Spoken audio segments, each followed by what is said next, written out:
Good day everyone. This presentation is organized by Department of Physics, Sacred Hearts College, Thevara.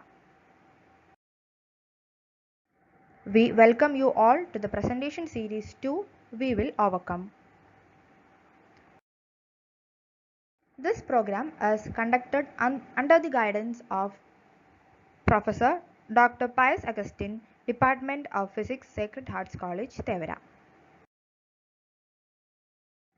The group members are Annette Maria Jos, Jess Maria Jacob, Anna Rona JoseDisa BinoyTessa Shakes and myself Anna Noble.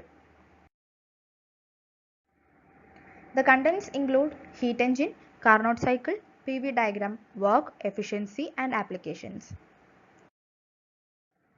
Nicolas Leonard Sadi Carnot was a French scientist who was the first to describe about Carnot cycle and the theory relating heat engine. He was born on 1st June in Paris. He introduced the concept of cyclic operations and was among the first to study and discuss the principles of second law of thermodynamics.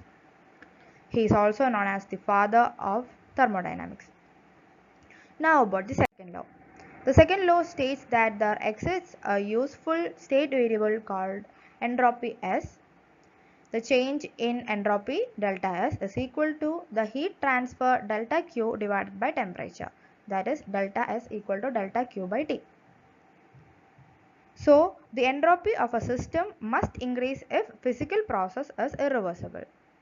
Yes, to attain a stable state, the final entropy must be greater than the initial for an irreversible process. Now let's talk about the heat engine.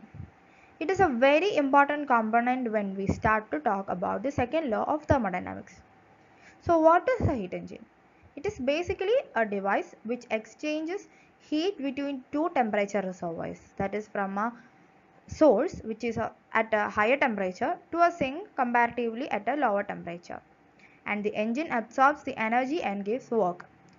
Whatever part of the heat which is not converted to energy is gone to the sink. Further about engines will be discussed later. Thermal efficiency. Thermal efficiency is defined as the ratio of work output to the heat input, eta equal to W by Q. Carnot engine. It is an ideal condition of heat engine where the efficiency is maximum and the all dissipative forces are considered zero.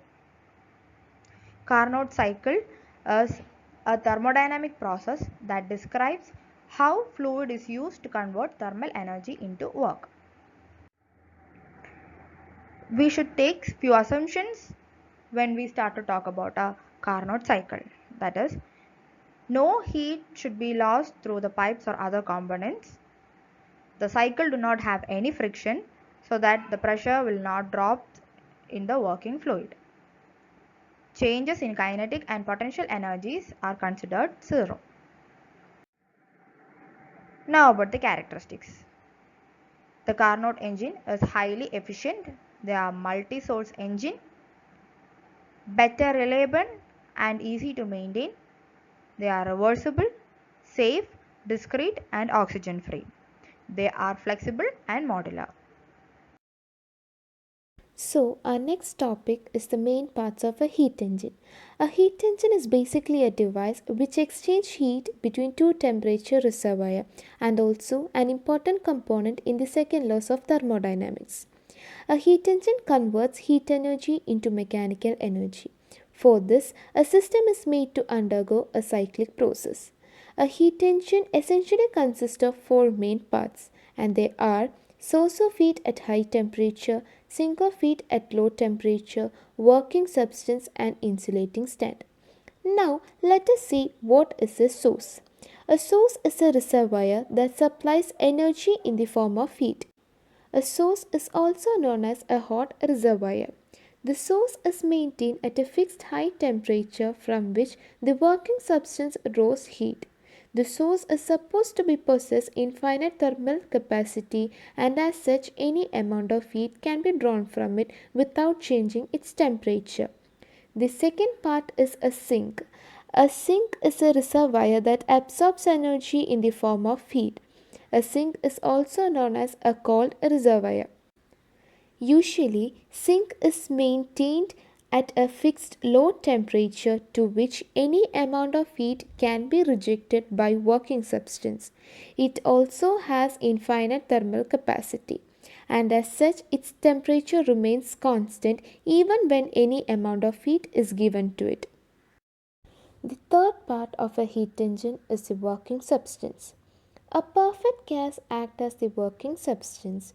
It is contained in a cylinder with non-conducting sides but having a perfectly conducting base. This cylinder is fitted with the perfectly non-conducting and frictionless piston. For example, in steam engines, the steam acts as the working substance, whereas in diesel engines, a mixture of fuel vapors and air act as the working substance. Apart from these parts, there is a perfectly insulating stand on which the cylinder can be placed. It would isolate the working substances completely from the surroundings. Hence, the gas can undergo adiabatic processes. This figure shows the essential part of an ideal heat engine or the Carnot heat engine. Here, the source is maintained at a fixed higher temperature T1 and the sink is maintained at a fixed lower temperature T2. A perfect gas or an ideal gas acts as a working substance which contains a cylinder and the piston. And the last part is an insulating stand. There is a perfectly insulating stand on which the cylinder can be placed. This is a diagram of a heat engine where we assume that the temperature of a hot reservoir is always greater than the temperature of the cold reservoir. That is, TH is always greater than TL. Because of this high temperature, the spontaneous flow of heat is from a high temperature to a low temperature. From this heat source, heat engine absorbs some energy in the form of heat and some form of heat energy is given out as work output and the rest, which is not converted to work, is thrown out to the sink. And this is a simplistic diagram of a heat engine where QH denotes the heat energy extracted from the heat reservoir and QL denotes the waste heat rejected to the cold reservoir and W denotes the useful work generated by the heat engine. To maintain the energy balance of the system, the input energy should be equal to the outgoing energy.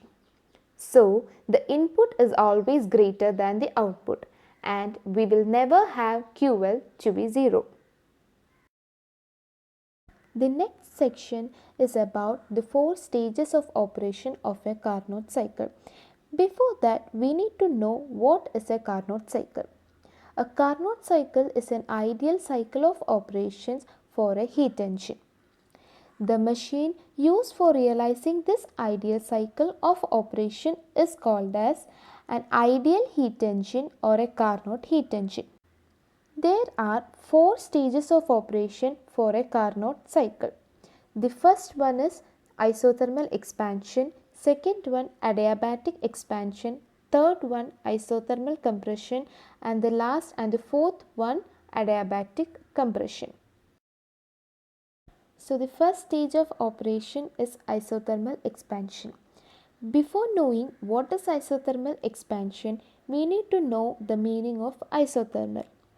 Isothermal is a thermodynamic process which occurs at a constant temperature. Now, let us consider a cylinder which is placed on a source and a gas to be allowed to expand by slow outward motion of the piston. Since it absorbs the heat from the source through the conducting base of the cylinder, therefore the temperature of the gas remains constant. And this operation is known as isothermal expansion. Consider 1 gram mole of an ideal gas enclosed in the cylinder. Let T1 be the initial temperature or the temperature constant. Therefore, the work done can be obtained during this process by substituting the values for pressure, volume and temperature in the generalized equation of the isothermal process. Therefore, W1 equal to Q1 equal to RT1 log V2 by V1, where Q1 denotes the amount of heat energy absorbed in the process. We could see the schematic diagram representing this process. Here, the heat energy from the heat source is transferred into the ideal gas. As a result, the gas expands, which then increases the volume from V1 to V2 and decreases the pressure from P1 to P2. And A represents the initial state and B shows the expansion. This graph represents the PV diagram of an isothermal expansion. Let V1, P1, T1 be the initial volume, pressure and temperature of the gas, and the initial state of the gas is represented by point A on the PV diagram.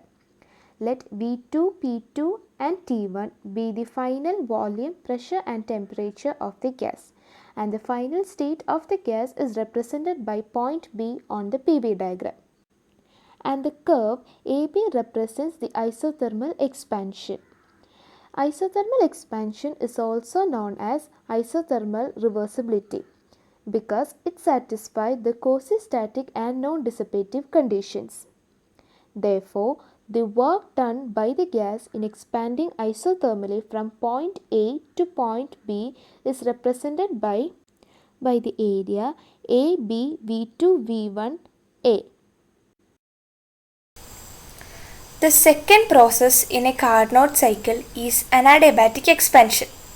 For this, the cylinder is now moved from the source and placed on the insulated platform. The gas is allowed to expand by decreasing the load on the piston. The expansion of the gas is an adiabatic reaction. What is an adiabatic reaction? An adiabatic reaction is a thermodynamic reaction which takes place without a heat exchange between the system and its surroundings. So, here the external work, that is the raising of the piston, is done on account of the internal energy of the gas. The initial temperature of the system was T1, and after this reaction the temperature becomes equal to the temperature of the sink, that is T2. The work done during this process can be just obtained by substituting the respective temperatures, that is the initial and final temperatures T1 and T2, in the generalized equation of an adiabatic process. Hence we get W equal R into T1 minus T2 by gamma minus 1. Here we could see a schematic diagram representing this process. So the cylinder is now placed in an insulating stand, and here we could see the state was at B and now it has become C. So there is an increase in volume and hence there will be a change in pressure also. So this is the PV diagram after the adiabatic expansion. Curve AB represents isothermal expansion and BC represents adiabatic expansion. Here the initial volume, pressure and temperature was V2, P2, T1 respectively, and after the reaction it changes to V3, P3 and T2. The area under the curve, that is BC, V3, V2 and B, represents the work done during this process. The third process of a Carnot cycle is an isothermal compression. For this, the cylinder is now placed on sink, which has the temperature T2. The piston is moved down slowly and thus the gas undergoes an isothermal compression. That is, this thermodynamic process takes place at constant temperature. In order to maintain this constant temperature, heat developed is conducted to the sink and the temperature of the gas remains at T2 Kelvin itself. So, the initial pressure was P3 and the initial volume was V3, and after this reaction the pressure becomes P4 and volume V4. Here the work is done on the gas Hence, it is represented by a negative in this expression of work done, and we are substituting the values of pressure, volume and temperature in the generalized equation of an isothermal process. This shows the PV diagram after the third process, that is isothermal compression. C, D corresponds to initial and final states, and the area under the curve, that is C, V3, V4, D, C, corresponds to the work done during this process. The last process in this Carnot cycle is an adiabatic compression.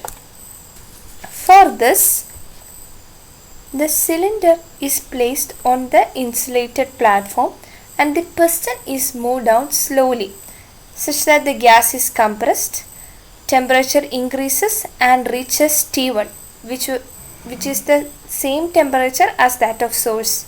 And after this stage, the gas returns to the very first initial condition with pressure P1, volume V1, and the work done during this process can be obtained by substituting temperature values on the generalized adiabatic equation.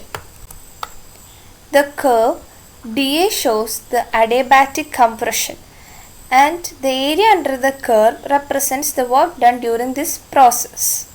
So here we could see that after this reaction, the state of the gas has reached A, which is the initial point where the Carnot cycle began.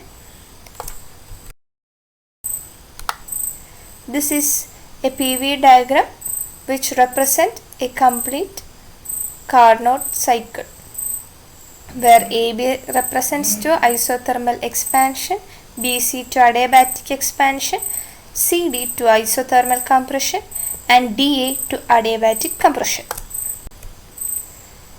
This shows the schematic diagram of the fourth process, that is isothermal expansion, adiabatic expansion, isothermal compression and adiabatic compression. Before moving to PV diagram, let us recap the state of temperature in each process. So, as we had seen, Carnot engine have 4 reversible processes. First one is isothermal expansion. In thermodynamics, isothermal means constant temperature. So, throughout this process, the heat is transferred to a gas at constant temperature. The second process is adiabatic expansion. When temperature is adiabatic, no heat is transferred. So, all change in temperature occurs within the system. Since the system expands using its internal energy, temperature reduces from TH to TL. The third process is isothermal compression. In this process, heat rejection occurs at a constant temperature. Fourth process is adiabatic compression. In this process, there is no heat induction and temperature increases from TL to TH. This is the PV diagram of a Carnot cycle. In this, each curve on the graph represents each process.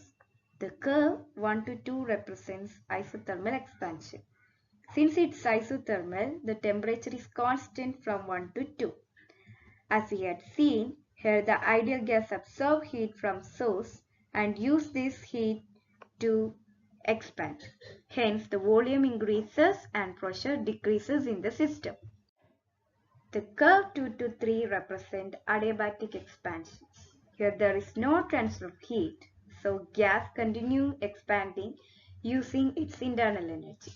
Internal energy decreases, result in the cooling of system. That is, the temperature reduces from T1 to T2. Since the system expands, volume increases and pressure decreases. The curve 3 to 4 represents isothermal compression. This process takes place in constant temperature T2. Heat is transferred from the system to sink by an external work done by the surrounding. So the system is compressed, therefore volume decreases and pressure increases in the system. The curve 4 to 1 represents adiabatic compression. Hence, no heat is transferred. The temperature changes happens within the system. Due to the work done by the surrounding, system is compressed, so the internal energy increases and the temperature of the system rises from T2 to T1. Here, the volume decreases and pressure increases. The system reaches its initial state by completing one cycle. The area under PV diagram will give us the work done by the gas in one cycle. To find out the work done, we can consider the work done in each process. So the work done in isothermal expansion W1 is equal to nRT1 log V2 by V1. The work done in adiabatic expansion W2 is equal to nR by 1 minus gamma into T2 minus T1. In isothermal expansion, work done W3 is equal to minus nRT2 log V3 by V4. Here the negative sign implies that the work is done on the system. In adiabatic compression also the work is done on the system, making the work W4 is equal to minus nR by 1 minus gamma T2 minus T1. Summing this work will give us total work. So work done W is equal to W1 plus W2 plus W3 plus W4, and substituting the values, we can see that the work done in adiabatic expansion and compression are equal and opposite. So they get cancelled and the equation of work becomes W is equal to RT1 log V2 by V1 minus RT2 log V3 by V4. We know that for an ideal gas in an adiabatic process, Tv raised to gamma minus 1 is a constant. Consider 2 points A and D lying on an adiabatic curve dA. We will get T1 V1 raised to gamma minus 1 is equal to T2 E2 raised to gamma minus 1. Rewriting it, T2 by T1 is equal to V2 by V1 raised to gamma minus 1. Let it be equation A. Similarly, consider 2 points B and C from the adiabatic curve BC. We will get T2 by T1 is equal to V2 by V3 raised to gamma minus 1. Let it be equation B. From equation A and B, we can write as V1 by V4 is equal to V2 by V3. Rearranging it, V2 by V1 is equal to V3 by V4. Substitute the value of V3 by V4 in the equation of work. W is equal to RT1 log V2 by V1 minus RT2 log V2 by V1. That is equal to R into T1 minus T2 log V2 by V1, which is equal to Q1 minus Q2. That means the work done by Carnot engine is equal to the amount of heat absorbed by that system. I'm cracking on with the rest of the presentation. My part of the presentation is efficiency of Carnot engine. Before heading into the topic, I just want to fill in with some insights on the history of the efficiency of Carnot engine. For that, we need to know about the time before the invention of Carnot engine and how its invention became revolutionary. Back then, there were a lot of dilemmas regarding the efficiency of heat engines. Whether or not the efficiency of heat engine can approach 100% or how efficient can a heat engine be. These were the puzzling questions that was hovering around in the minds of many physicists long before, and the advent of Carnot engine was an absolute answer for all those ambiguities. And that was all about the brief history. Coming back to my topic, efficiency of Carnot engine. Carnot efficiency describes the maximum thermal efficiency that a heat engine can achieve as permitted by the second law of thermodynamics. This maximum efficiency is dependent only on the temperature of the hot source TH and the temperature of the cold sink TL. Maximum Carnot efficiency, eta maximum, is given by the equation 1 minus TL by TH, where TL is the temperature of the cold sink and TH is the temperature of the hot source. Moving on to the diagram. As you can see, this diagram depicts what I've just said. We can see the hot source with temperature TH in red color and cold sink with temperature TL in blue color. If you operate a heat engine between these two temperatures, we can have a maximum efficiency, that is Carnot efficiency eta maximum is equal to 1 minus TL by TH. Moving ahead, here we are dealing with the derivation of equation of efficiency. Being a small equation, we are very familiar with the equation of efficiency, but we may not be that familiar with the derivation of this equation. Starting with the physical meaning of thermal efficiency, it is defined as a ratio of the net work done by the engine in one cycle to the heat absorbed by the working substances from the source. From this, we'll get the Carnot efficiency eta is equal to heat converted into work divided by heat absorbed from source. From the previous slides, we already know that work done in one cycle or heat converted into work is equal to Q1 minus Q2, which implies efficiency is equal to Q1 minus Q2 divided by Q1, which will end up into the equation efficiency is equal to 1 minus Q2 by Q1. And from the previous slides, we already derived the equations for Q2 and Q1, and substituting those equations in eta, we'll get eta is equal to R T1 minus T2 log V2 by V1 divided by R T1 log V2 by V1. This is equal to 1 minus T2 by T1.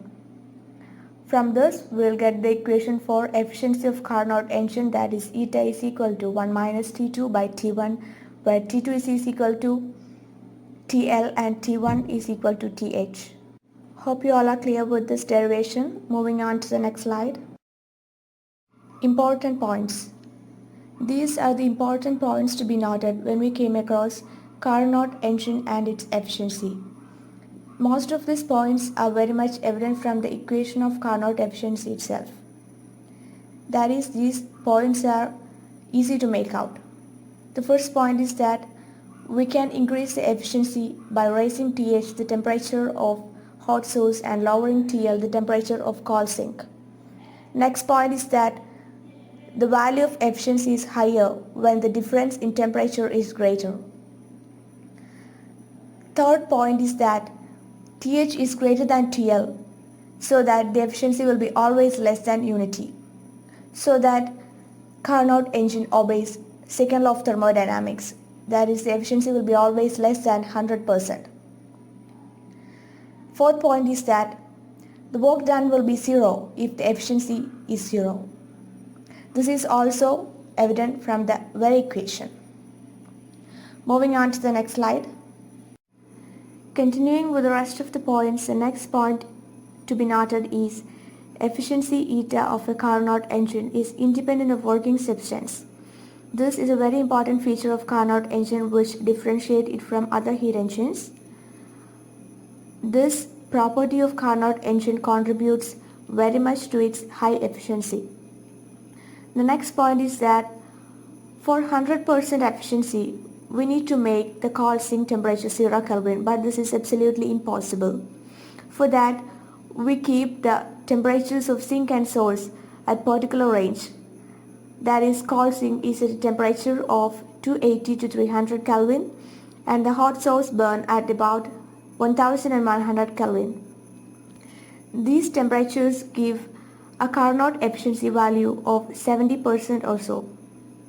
The last point is that Carnot cycle consists of only reversible processes. This is a very important feature that contributes to its high efficiency. Irreversible process always involves dissipative factors like friction and turbulence, so that involving only reversible processes decrease waste heat and increase efficiency. So that brings an end to my part.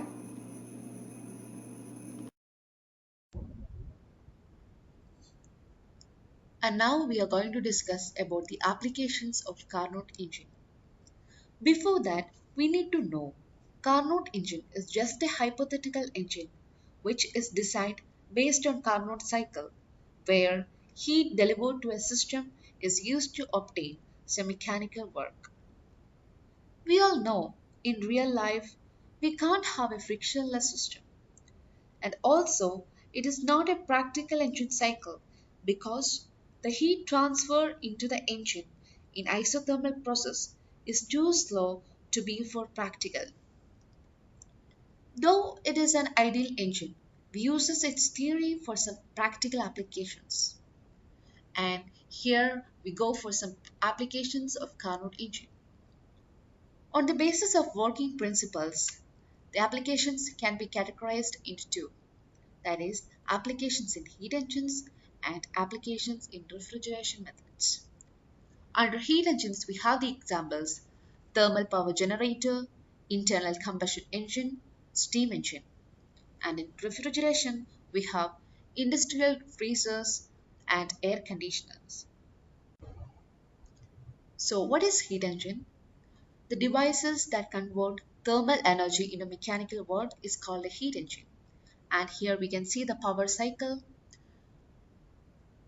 From the heat source at TH, the energy Q2 is transferred into the engine and the work is done by the system, that is W out, and Q1 is transferred into the heat sink at TL, that is the cold reservoir.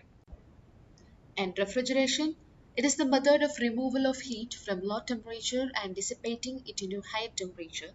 As you can see here in the power cycle, this system allows for the transmission of heat from one location, that is from the source, the heat source at TH, at lower temperature to another location to the sink, that is heat sink at TL. Here the Q1 is transferred from the TH to the refrigerator or heat pump, that is, since the process is reversible, and the Q2 is transferred into the heat sink at TL and the work is done on the system. And next is the heat engine, the examples under heat engines. First one is thermal power generator. Here as you can see in the picture, that is the image of thermal power generator. Here the process is that the hot steam which is produced is used to rotate the impeller in the turbine, and this activates the generator which is connected to the turbine and helps to generate electricity. And next is the steam engine. Here as you can see in the picture, the combustion of coal happens and this coal is burned to produce steam, and this steam produces a pressure which moves the piston back and forth. We can see the piston, and when the coal is combusted, the water will turn into steam and this steam will produce a pressure which moves the piston back and forth. And this back and forth movement of the piston makes the cylinder or the crankshaft move, and this pushing force is transformed into a rotational force, making the wheel move. And next, the internal combustion engine. Here you can see the picture of a diesel engine. It is an example of internal combustion engine. In automobile vehicles, the gasoline or petrol is burned to produce the hot gas, and this hot gas will move the engine piston and then the vehicles. Thus, the movement of vehicles happen. And here comes the second application of Carnot engine, that is refrigeration method. And the refrigerator, or it is also called reverse Carnot engine. First example is industrial freezers, and here the vapor compression cycle is used in the freezers. And the main principles are the absorption of amount of heat necessary for the change of state from a liquid to vapor by evaporation, and the release of that amount of heat necessary for the change from a vapor back to liquid by condensation are the main principles. And here is the mechanism cycle, which includes 4 steps, that is evaporator, compressor, condenser, turbine, turbine where the expansion happens. And here's the mechanism. It starts and ends with the compressor. First, the refrigerant flows into the compressor where it is compressed and pressured. And at this point, the refrigerant is very hot gas. Then, this refrigerant is pushed to condense, which takes the vapor to liquid and then absorb the heat. And that is the mechanism of the industrial freezers. And next example is the air conditioner. Here we can see the internal parts of an air conditioner, and it collects the hot air from outside from a given space and processes within itself with a bunch of coil, refrigerant and a compressor. Here we can see in the picture the fan, the condenser coil, the compressor, and then It processes within itself with the help of this bunch of coils and compressor, etc., and then releases the cool air into the same place where the hot air had been originally collected, and thus that's a mechanism of an AC or an air conditioner. And now we can summarize our whole presentation. Nicholas Leonard Sadi Carnot describes the Carnot cycle theory relating to the heat engine, and the essential parts of a Carnot engine are source, sink, working substance, and an insulating stand. The Carnot engine has the following four stages of operations, that are isothermal expansion, where work done is equal to nRT log V2 by V1, and adiabatic expansion, where W2 is equal to nRT by 1 minus gamma into T2 minus T1, and isothermal compression, where work done W3 is equal to minus nRT2 log V3 by V4, and the last adiabatic compression is equal to W4 is equal to minus nR by 1 minus gamma into T2 minus T1, and the total work done by the gas in one cycle is equal to work W is equal to R T1 minus T2 into log V2 by V1, and W is equal to Q1 minus Q2. The thermal efficiency is defined as the ratio of the net work done by the engine in one cycle to the heat absorbed by the working substances from the source. And the efficiency of Carnot engine is equal to 1 minus TL by TH, where TL is the heat of the cold reservoir and TH is the heat of the hot reservoir. And the two applications of Carnot engine include application under heat engine, that are the examples are thermal power generator, steam engine, and internal combustion engine. And under refrigeration, we have industrial freezers and AC. And that's the end of our presentation. Thank you all for watching this video.